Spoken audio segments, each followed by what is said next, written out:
Good morning.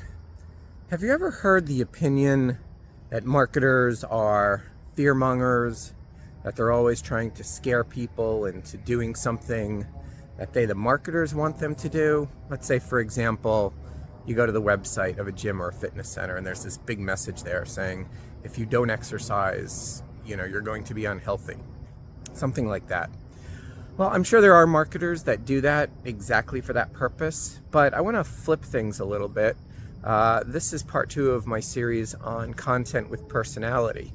And I want to theorize that there's a different reason, a healthier reason, why marketers might propose messages that seem to imply fear.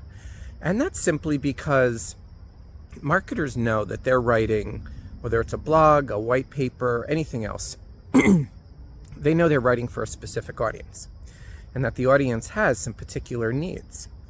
So let me give you an example of 2 ways of starting a white paper, a long white paper on, let's say, tax considerations for new small business owners.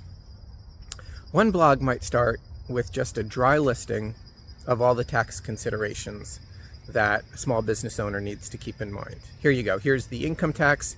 Here's the self-employment tax. Here's everything you need to know. And that's it.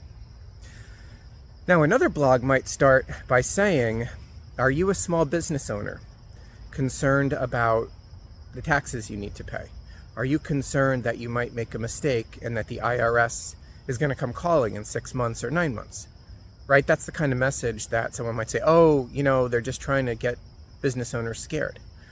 Well, so what you're doing in that second version of the blog post where you're posing questions is you're addressing the audience. You're addressing the reader you intended a white paper for, to address their concerns, to address their needs.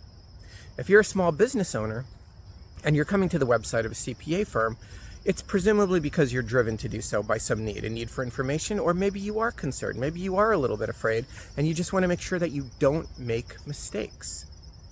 So part 2 of this series on content with personality is acting like a human being. If you are a sole practitioner or a partner at a smaller to mid-sized firm, and you want to come across as a helping person to your readers, to your potential clients, address at the beginning of your content piece questions that you feel are going to be important to your reader, because that's going to lock them in. That's going to resonate with them emotionally. And that's really when you capture interest and you draw them into the proposed solution that you're going to offer, when you capture people's emotions and tap into the reason why they came to your site or are reading your white paper in the first place. So that's all on content with personality. Have a good day.